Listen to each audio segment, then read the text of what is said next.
Hey guys, Savage Joy here with Real Progressives. Tonight I am joined by Ruben Major. He is running for Secretary of State in California. So thank you so much for joining us tonight, Ruben. We appreciate it. Hey, no problem. Thank you for having me. Absolutely. You've actually been recommended to me multiple times. And so that's always good when I get to have someone that people are recommending.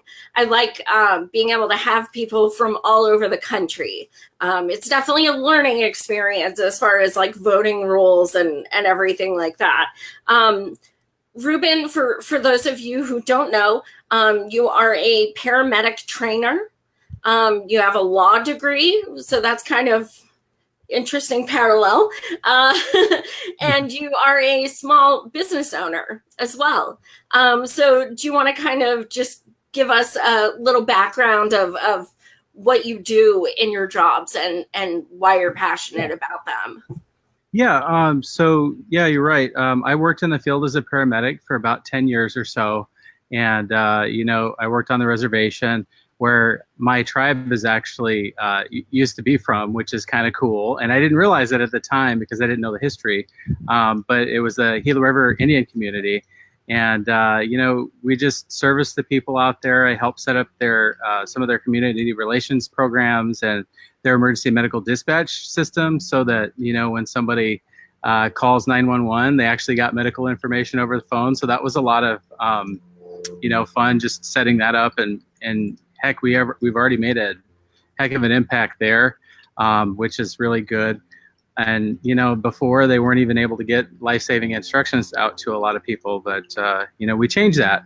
And so I did that for a while. They promoted me to an EMS supervisor, or what's called a battalion chief, which are people that basically have a bunch of staff that they help to manage the incidents. And also we take care of mass casualty incidents as well, and a lot of emergency response. So I got training doing that. And it's funny because I actually had in mind that I was going to go and get my law degree and, kind of become a constitutional rights lawyer. And what happened was I got certified as an EMT because my wife's dad was an EMT, and unfortunately he was killed doing the job. But she spoke so highly of him. I was like, wow, this is a great career. Maybe I'll, go out and do that. So I fell in love with it. And, I went to school while I was, working on the ambulance and all that. So, and I, got my law degree. I got my master's in military history. And, I just, all of that stuff was really important. Then finally I moved over to education. My wife and I started a EMT and paramedic recertification training program from the ground up. And now it's the largest one of its kind in the country. So we've done pretty well. It's been a lot of hard work, a lot of sleepless nights when many of the other guys were, out there basically, they were sleeping, at night. I was up studying, I was hitting the books and, making it happen. So and taking care of kids. yeah, we have 3 kids too. Wow. And, yeah, so it's it's a lot of fun though. It's been interesting. Certainly sounds rewarding. And as someone who does have indigenous roots, what was it like going through, Dapple and everything, watching everything unfold? Because I know just for us it was excruciating, but for someone with those roots, how was that? Well, we're working in the community as long as I did. I mean, I really, although like I said, it wasn't my tribe that I was working for necessarily, but working within that community, I really started to understand better the dynamics of what it means to have tribal sovereignty, and the fact that Native Americans were here first, and how important their culture is to what it means to being an American, really all of us. And so watching that thing, watching DAPL happen was extremely disappointing. And, what's happened lately, with the spill is even worse. And we all could have predicted that.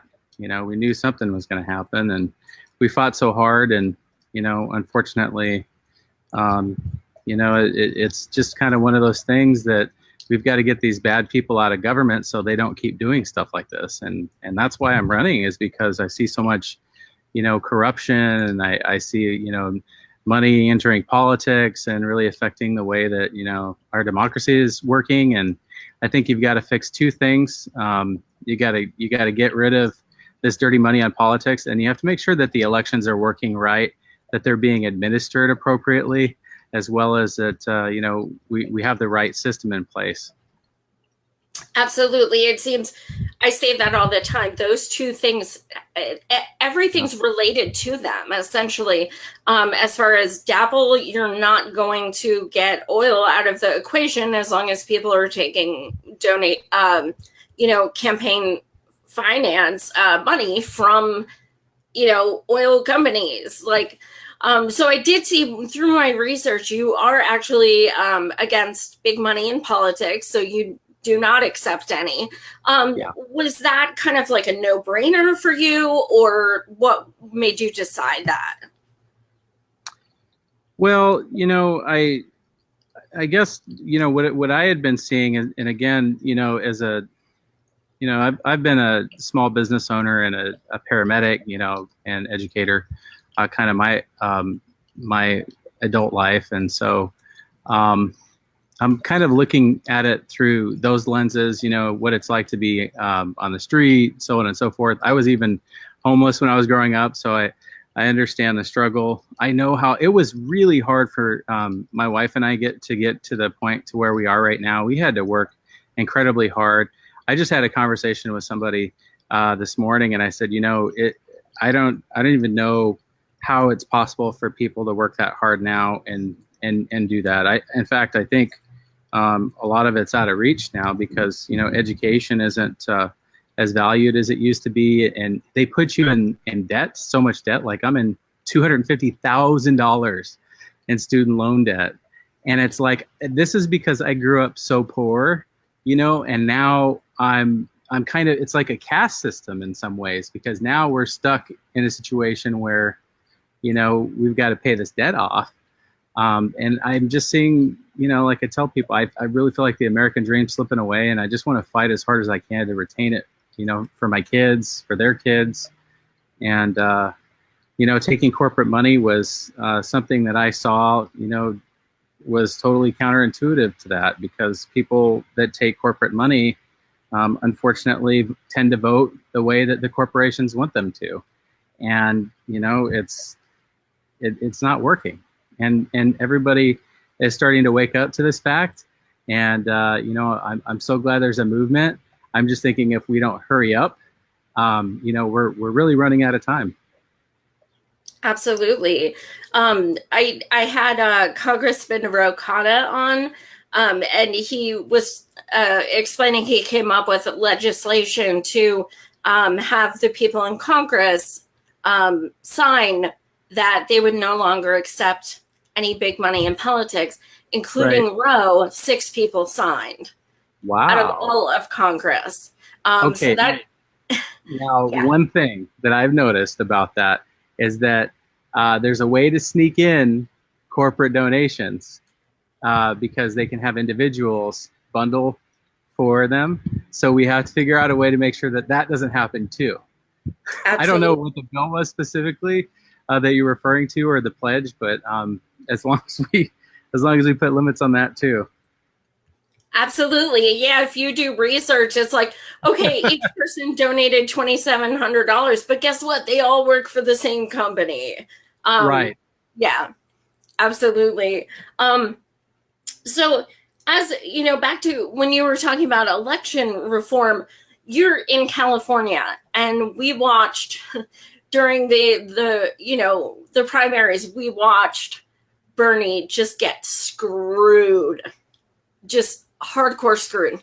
There were over 3 million uncounted ballots in boxes, things like that. So what are you suggesting that California or even all of us can do to rectify things like that?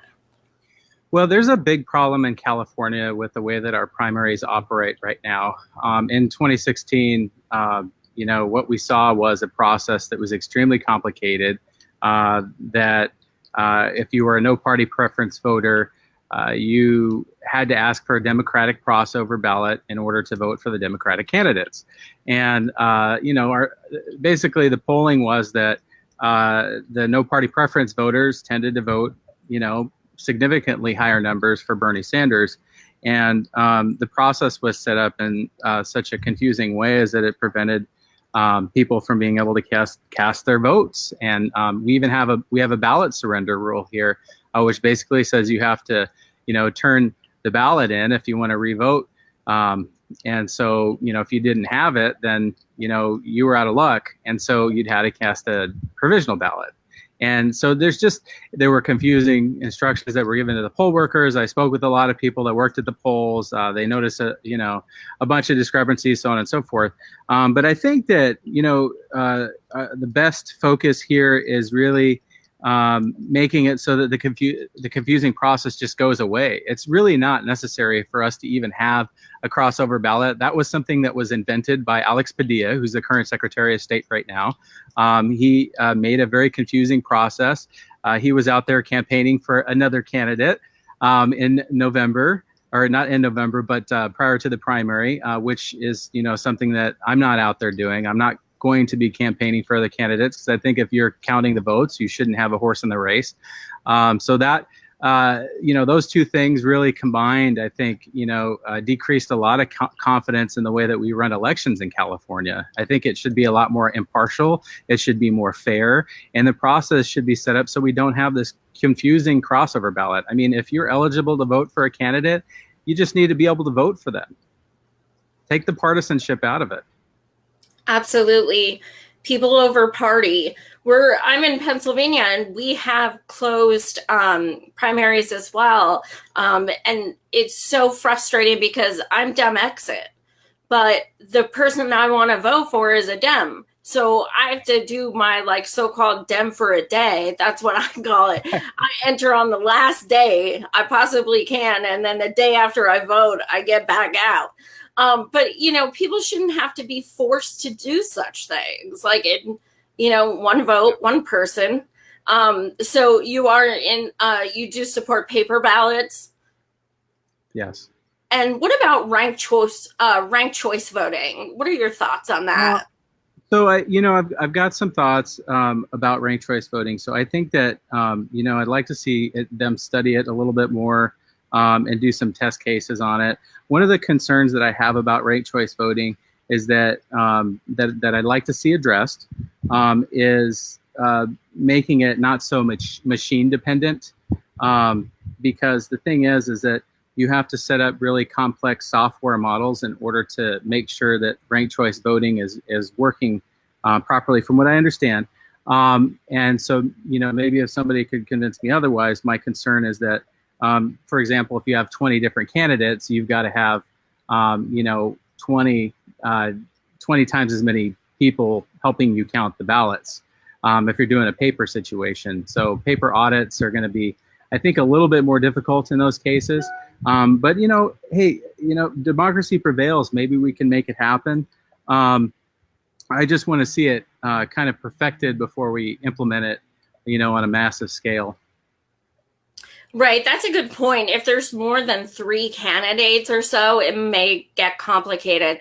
Maine is going to be doing that. So it's great in concept. I mean, the fact that, you don't feel like you're throwing your vote away is wonderful. So I think, I'm all for that as a concept. I just would like to see it perfected. Right. I can totally understand that.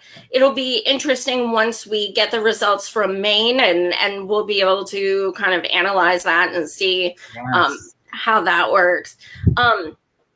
As far as also on your platform, you have single payer, which is good because as a paramedic, I would sure as hell hope so. But what are your feelings on that? Why do you feel we need single payer? Well, I could maybe give my own personal point of view. So when I was bringing people into the hospital, what I would see is that a lot of people had used 911 services to almost as a conventional physician, so because they couldn't afford to go to the doctor, or they didn't have a primary care physician, or they didn't have something set up already. So I think that what happens here is that you have to have a system where we're taking care of the emergent people, but you're also taking care of people that are not emergent.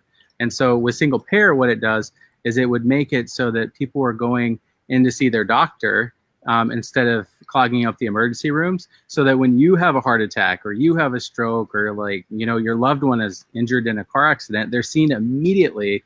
And, they don't have to go through the same long process of delaying care because there's, unfortunately, somebody else that may be in front of you with a less severe condition. And you increase those chances, if you have people that don't have insurance.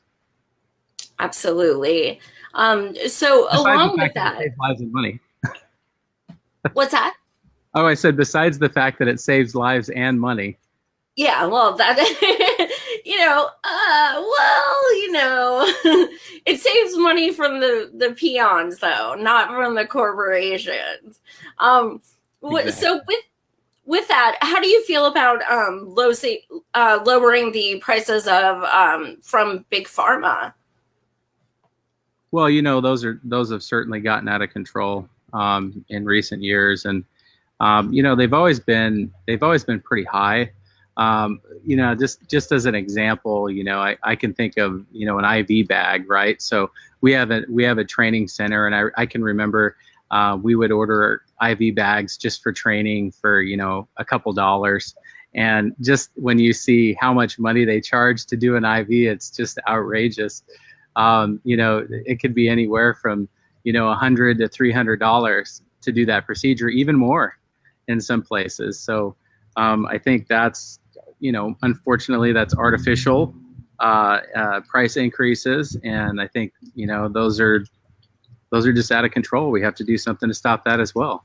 And, the thing is, unfortunately, the Secretary of State doesn't really have any oversight over those sorts of things. But I can tell you it does point to character. And, not to bash my opponent, but again, when he was in the Senate, he blocked single payer. So he prevented that from happening in 2010. And so, I of course wouldn't do such a thing just because of my personal experience. Okay, so right on. So how many people are you running against? Well, we have about, let's see, I think it's so confusing sometimes. I think it's like 7 or 8 people. There's the incumbent. There's also a couple of Republicans, 2 Greens, and a Peace and Freedom. I've met the Greens. They seem pretty nice. I've even met one of the Republicans. And, the thing is it looks like we're really, neck and neck with one of the Republicans, which is, why we need to get more progressive voters out there right now, because we need their support. We need your support right now, because we're very close, and we can actually, come in the top 2, and now then they'll have to have this discussion about, 2016. They'll have to have this discussion about, dirty money in politics and, the machine issues and all those things. That's so fascinating to me. I never knew that about California until I started my show, that you guys take the top 2. So it could be 2 Democrats, it could be 2 Republicans, it could be any, mixture of candidates. That I never knew such a thing. But the interesting thing is you're saying you guys are kind of lined up in the polls, and that's fascinating, because when we think of California, we sure as hell don't think about Republicans. No. Right. That's really interesting. So, and you guys vote June 6th, correct? That's right. Yes. Okay. So before I forget, I digress a little. What's that? June 5th. Oh, 5th. Yes. June 5th. It's a Tuesday. Yeah. But I do digress a little. I want to make sure I get to this just for those watching. What are you in need of as far as before June 5th? Do you need foam baggers? Do you need canvassers? What are you still in search of? Well, you know, I would say the biggest thing that we need right now is financial support, followed very, very closely by GOTV stuff. So, you know, if we can get out the vote by phone banking, you know, that would substantially help us. California is a very big state, so we do have some selected areas where we've been focusing on and concentrating, and we've been doing pretty well. But I would say phone banking and, you know, again, your contributions definitely would help us out a lot. Yeah, because you're actually covering the whole state, not just a district. So right. Yeah, that's quite an area. On your platform, you also discuss homelessness. What is it like in your area where you physically live? Is there a lot of homelessness in your area? We have so I live in Oceanside, which is in between Los Angeles and San Diego, and it's a fairly, I would say, a smaller community for California. It's a real sleepy town, I guess, in the not summers. In the summers, it gets a little crazy out here. But, you know, it's kind of one of those things where you can still go to the grocery store, wherever in town, and you'd bump into the same people. But there's still a homelessness problem here. You know, we do have people living in the river bottom, you know, in makeshift houses. I've been out there to look at them a few times, and, you know, it's not great living conditions. I think, you know, I've canvassed downtown LA, which is you know, a much bigger problem, and I feel like people are really feeling like that it doesn't matter if you vote or not. You know, we've tried to canvass it and speak with people about voting, and they're just very disinterested. It's, you know, because they feel like they've been left behind. San Francisco is kind of in the same boat. They're a little more spread out. They don't have these, you know, as many pockets as LA does, but it's pretty bad up and down the state. I mean, heck, we were just in Humboldt and we saw a lot of homelessness there, people living in their cars. You know, we have to do something. And it's funny because it's so far out of people's realm of really, you know, understanding why it's happening, you know, on the ground. And the reason why it's happening is because we're electing politicians that aren't paying attention to people that are homeless. They're just paying attention to whatever it takes to get them reelected. And that's why you'll see, you know, these politicians not take care of those basic necessities for people. And why, you know, unfortunately, I can't imagine for the life of me why you'd see some of these companies are spending $3 million, $4 million, you know, just to get a city council seat. I mean, that tells you something right there. Absolutely. Do you believe in or do you support a federal job guarantee? Well, you know, I'm not really well versed on, you know, those kinds of programs, but I think that if someone's willing to work, you should give them a job, you know, at least to do. I don't see why not. I think if you're working full time, you know, again, you should have a livable wage. I don't think $15 an hour is enough. I think, you know, we've kind of talked about that. And as a small business owner, I think there's also another part of the equation too, and that's making sure that we're taking care of small business over big business, because we've got some of these big giant companies out there that are really taking advantage of workers. You know, some of them are even, you know, on welfare, and they're working full time. So, why is that happening? I think it's happening because these big businesses can leverage and consolidate. They can do outsourcing, and so we've got to do something also to protect small businesses so they can be the first line of defense against what's happening with big business. I think it's because, again, when you raise minimum wage, you've also got to figure out a way so that the big businesses can't just raise their prices, and then we've got inflation. So maybe put some limits on that. But those are just some random ideas. No, absolutely. And the beautiful thing about federal job guarantee, which recently Bernie came out and endorsed, which is very exciting, is homelessness just kind of depletes because so many homeless people can't get jobs or they're not given that chance.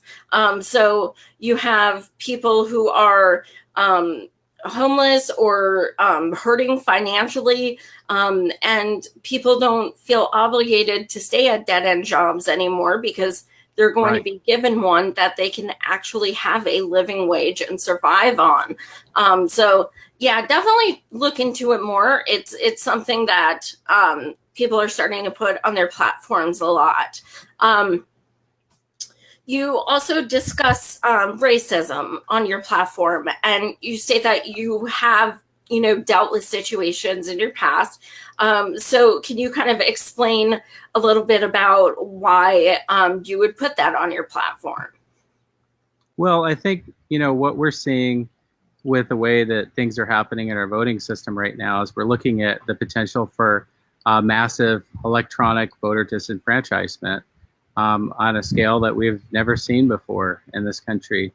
And in fact, if we don't implement our proper systems, which I'm advocating for publicly owned systems, rather than these ones that are controlled by these big private companies, I think, what you end up having is a potential to where, you could have a lot of people disenfranchised and they wouldn't even know.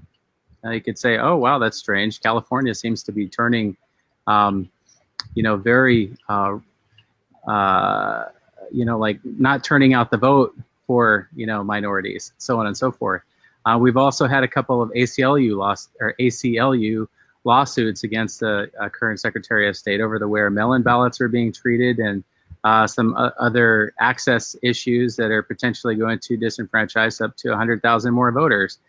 And, I think these are things that we always have to stay awake and alert to, because people have historically been disenfranchised. And, unfortunately, when you look at these demographics, if you're a person that's been in power for a long time and you haven't voted the way that people wanted you to, and you were doing what the companies do, then, it seems like and a lot of discrimination could be at play. So we really have to be careful and make sure that people's rights are protected, no matter what the rate. You also discuss environmental, changes you want to see in your state. So that's kind of a broad topic. What things in particular are you hoping to see in the future? Well, I have rooftop solar, fortunately. And I think that, I think we need to get more incentives for solar. I know that I think I saw something recently that came across that was talking about how new homes are going to be mandated solar here in California. I thought, well, if that's true, that's great, because we definitely need to get away from oil dependency. This system is antiquated, it's old, it's outdated. And not only that, it's bad for environment. And, we've got a better technology right here. The question's always been, well, what are we going to do about the jobs? And, the fact is that the amount of damage that we're doing to our environment and future generations, I think, far outweighs, the limited jobs in the oil market. I think, in fact, a lot of people are making money hand over fist and getting extremely rich off of oil. So, that's another thing. And I would say, it's funny because outside of the Secretary of State really doesn't have much to do with the environment, but I would say that's, kind of my top personal issue. I love our beautiful national parks, and to see them under attack is very disheartening. And I think we need to have people standing up saying, no, you can't do that. These aren't yours. They're all of ours for future generations to come. I think maybe some of that comes from my Native American heritage and everything. But, the fact is that we're all in this together, and we've got to pay it forward.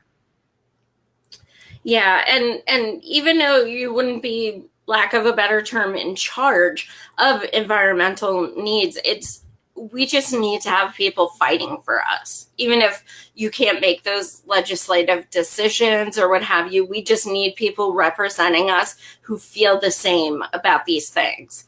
So it's definitely important regardless.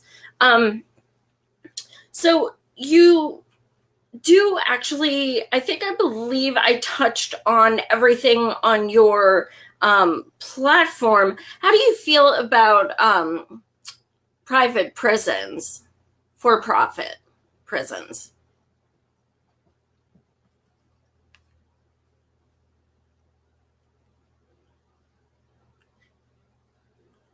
I think I may have lost him, guys.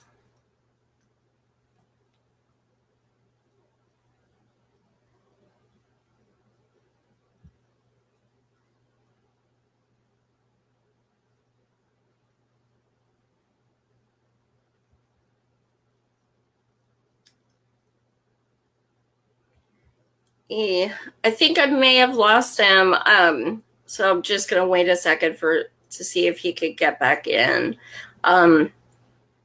So tonight I'm actually doing 2 shows because last night I got a call from John Fetterman from Pennsylvania. He's running for lieutenant governor, and we vote tomorrow. So I wasn't going to pass that up. So tonight I'm doing 2 shows. So at 9 p.m.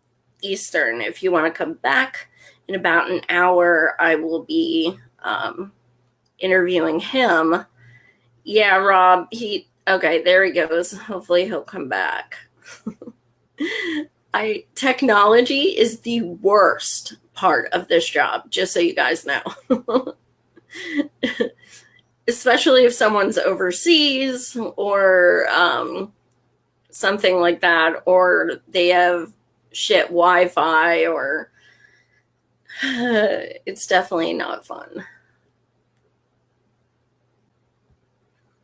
But yeah, so tomorrow, Idaho, Nebraska, Oregon, and PA all vote. Within 46 days, we have 30 primaries. So we need to basically do everything we can to get progressives elected, be it canvassing, phone banking, donating, even posting on social media, anything. You don't have to be in a state particularly to support a candidate. I phone bank for people in other states. Let me see if I can message him to come back.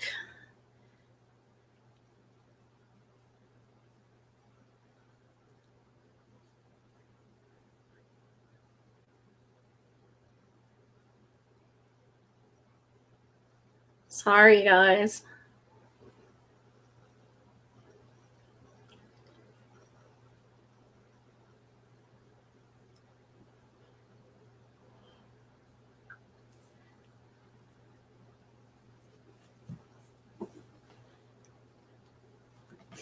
So, Michelle, I'm reading through the comments. What exactly do you mean by SOS?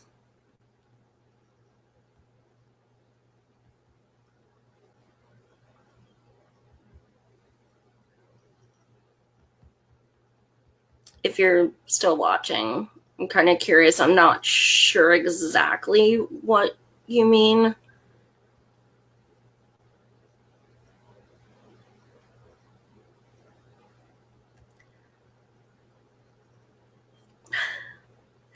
Aw, Aaron, you're so sweet. See, I knew it was something complicated, John.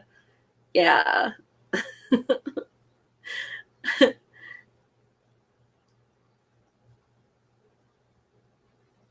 I'm sorry, guys. I don't know where he is. I just texted him to use the same link to get back on.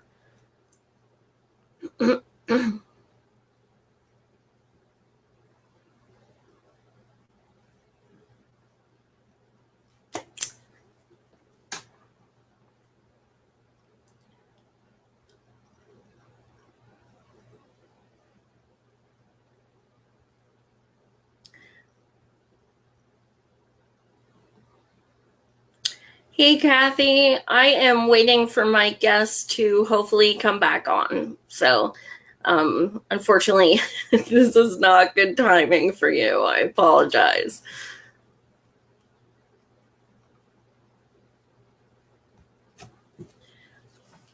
I wonder if his computer ran out of battery or something. But anyway, how many of you guys are voting tomorrow?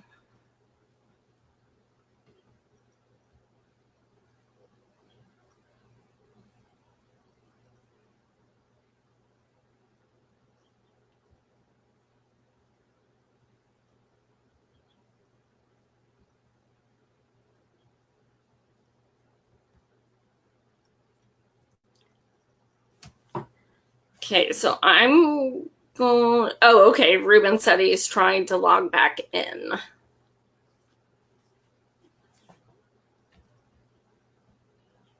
Oh, David, you're the fella I talked to. Oh, okay. Now I recognize your name. He just needs to click this same exact link through Google Chrome.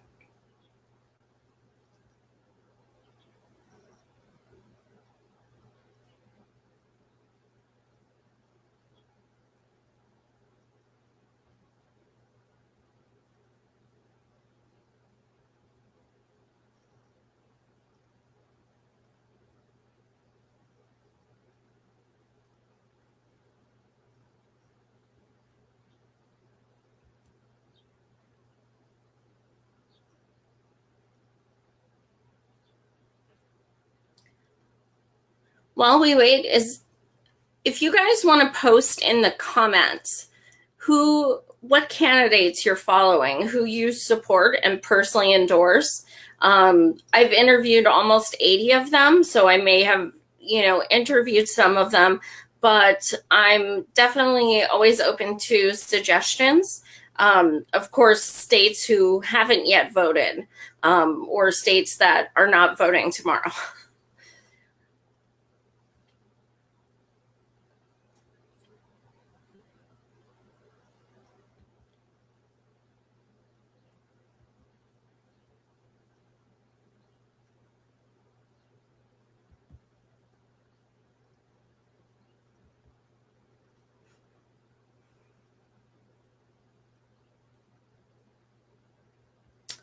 Yeah, Mark, I'm a very proud independent myself. So what can we do, Mark, to get PA to make our state an open primary?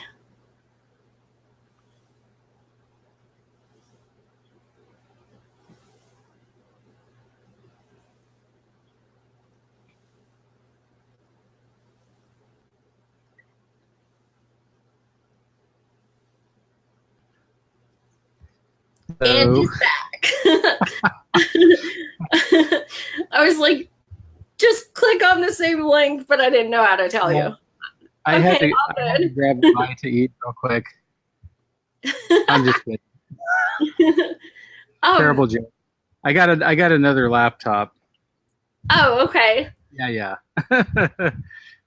There is a gentleman, John Murray, who has concerns about how we would rectify the voter registration vulnerability. Not just that we acknowledge that there's a problem, but how can we rectify it? Well, you know, it's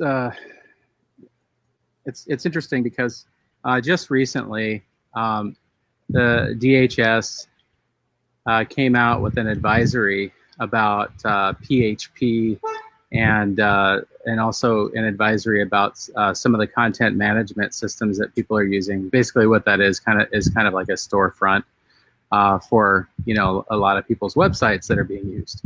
And these are modern day vulnerabilities. And they were highly critical. If you want to take a look, they were on the CERT website on 4/28.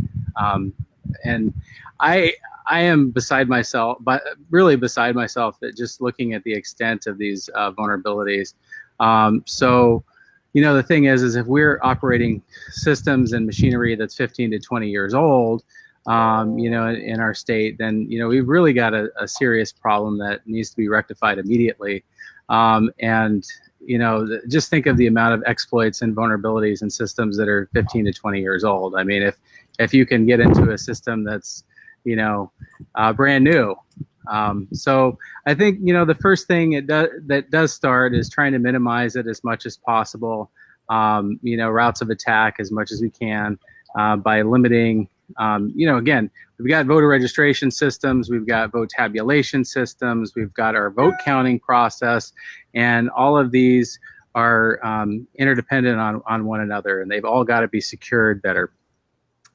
So as far as a real common sense solution, I think what we need is to recognize that, you know, no one system that we use is going to be perfect, but that we should always have a paper copy of what we're doing.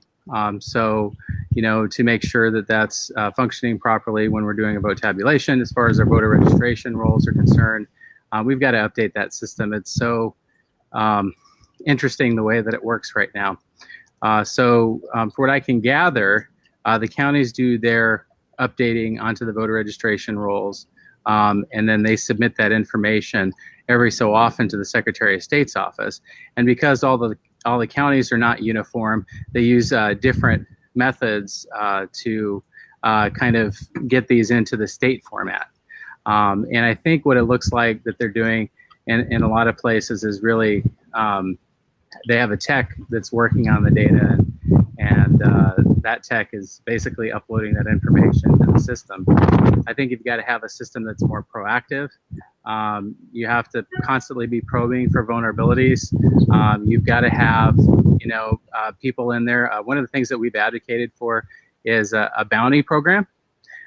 So if you can find a route into the system, like a white hat hacker program, you can basically collect a little bit of a bounty, and it gives an incentive to people to take a look at, you know, what's going on with the systems more. And then when those issues are identified, then we immediately rectify and resolve them. Interesting. I don't know if that, but I think that's one way we can do it. I think we also need a way to confirm when your voter registration. So, you know, if there's perhaps a text alerts that you can sign up for, or an email alert just letting you know, hey, look, your party was changed, you know, from, you know, Democrat to Republican. Did you want to change this? You know, if not, then make sure you contact us and let us know. Those kinds of things are really helpful. Yeah, and we don't have that right now, and we could. And definitely the businesses have that kind of technology. We also outsource a lot of our election technology.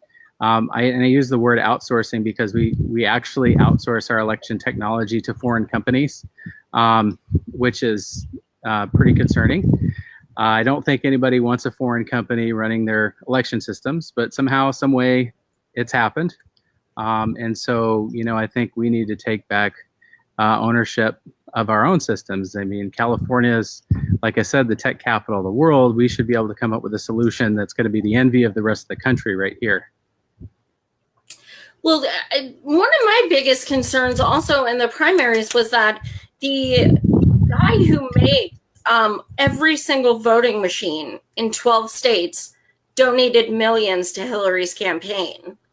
That to me is kind of the epitome of conflict of interest. So do you feel that there should be some kind of law prohibiting that if you're involved in any kind of, mechanics of the voting machines, that you shouldn't be able to donate to any specific candidate? That's a great idea.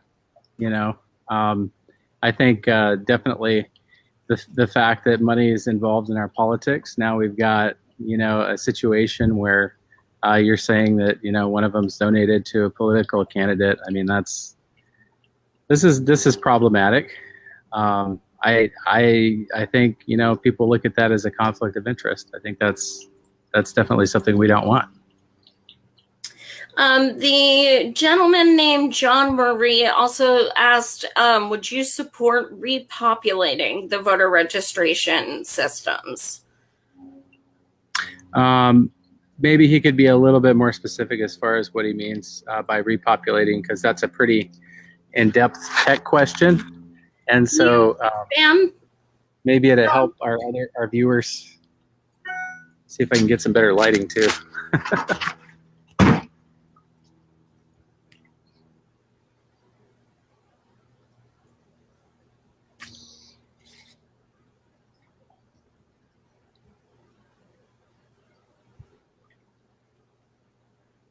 Yeah, I'm honestly not sure what he means.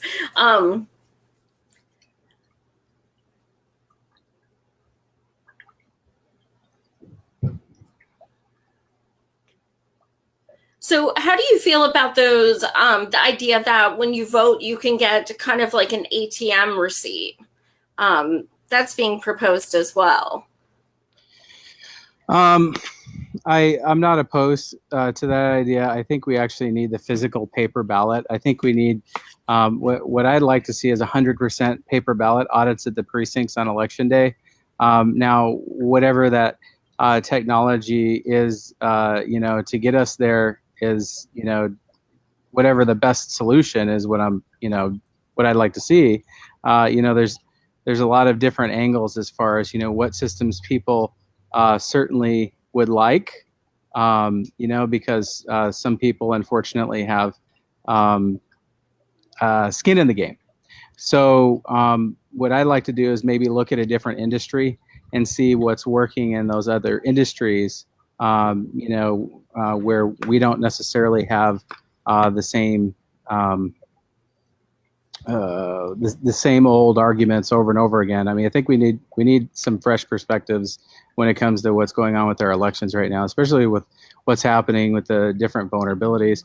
So one of the things I've advocated looking at is, the education industry and just seeing, what they've done as far as making testing work really well for their students, and which one more accurately reflects what the student wanted to mark when they went and did a test, an exam. Just kind of like the same way in which you do the voting systems. But I think, in this case, really what we want is just the best solution for everybody, and that's why we've got to have, 100% paper audits at the precincts. These things that they're talking about with risk limiting audits are good, but they're not good enough. I mean, I want the actual physical, ballot, that the person had in their hands, before it went into this machine to get counted. I also think, a receipt wouldn't hurt. Right, agreed. John, actually, I was going to kind of be presumptuous. This was what he meant. He means from scratch, complete repopulating of data. But David Bright asked my question for me, which means from scratch, does that mean everyone would have to re-register as well? Because if that's the case, you're going to have a lot of people not re-registering. So I'm not sure what the technicalities of what you're proposing. Well, the thing is, when we take a look at the voter registration system, for example, in certain counties like Fresno County, for example, we've gotten a hold of the Fresno County file. Our campaign has looked at the Fresno County file, and that's Devin Nunes' district, by the way. And what we found in there was 65,000 people that had the same first, middle, and last name. We've also found people that have a very high chance of living past 100. We found a bunch of couples that were 118 years old. And so, this is problematic. So, the thing is what do we do to make sure that the current roles that we have are, what they should be? And, I think repopulation, would be something that we'd have to look at, more extensively. We could sit down and talk to people about it and, what does it mean? But I think, the fact is that we do have errors in those database tables. They're fairly rampant. It's unfortunate. And I think the thing that concerns me the most about having problems in our voter registration is that, we might see these things that, happen in the 2016 primary and the 2016 general where people had their voter registration information changed. And, then they showed up at the polls and they ended up having to cast a provisional ballot. Or you see these really long lines, where people are like, wow, all these people in front of me are getting provisionals. I don't have enough time to sit here and wait. So I'm just going to go back to work. And it is not just like John said, it's not an easy solution. I'd love to be able to say I've got, the answer on that one right now. I can say for a fact that we have a problem. And I think that this has not been adequately addressed. It's also a difficult position for me to be in, to be able to assess, as a candidate, because I don't have the same access level that the current Secretary of State does right now. So I can't see all of the problems in that voter roll. And if I could, I would definitely give attention to it. All of those issues. I can just point them out to you and I can say, hey, that's kind of strange that, we're seeing that.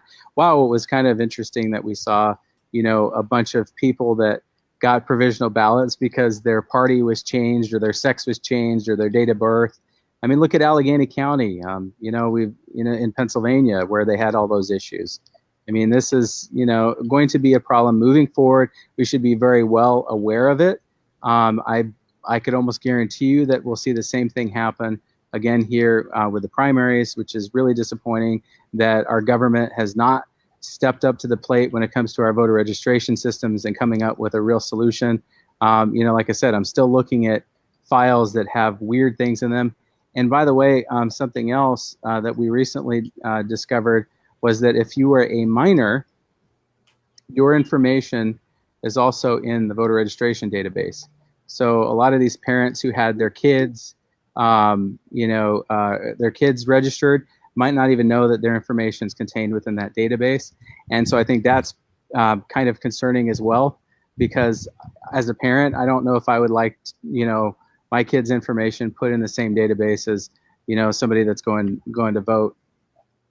Yeah, that's how weird.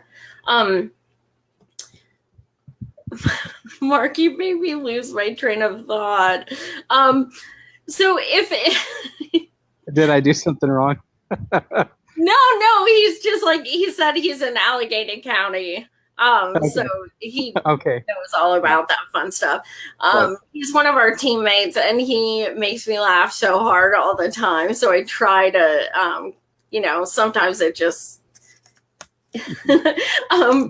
but if there is one thing you want to leave with our audience that for them to take away, to either recommend you to people of California or consider phone banking or to throw a few dollars your way, what would you like to leave our audience with?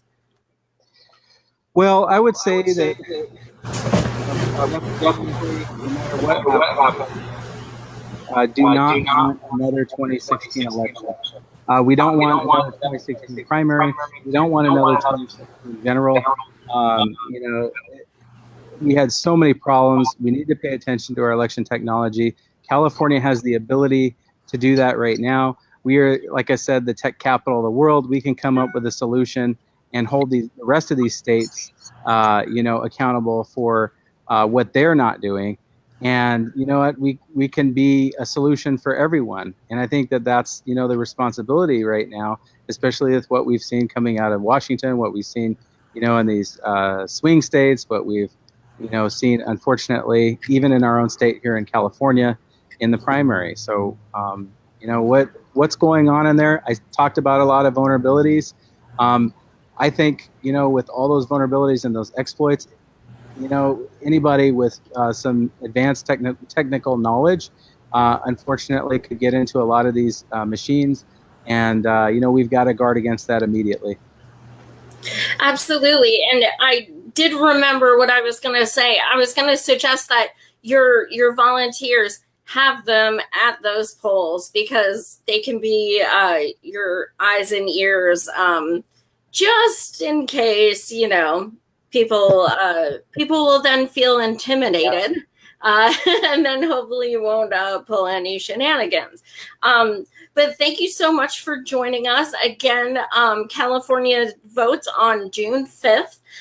So that's 3 weeks from tomorrow. So you guys definitely check out Ruben's website. Mark placed it in the comments section.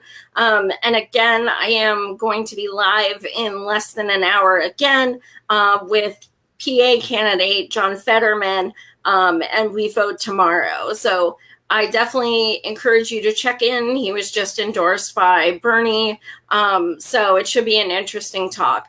But thank you guys as always for watching. And again, thank you so much, Ruben, and best of luck.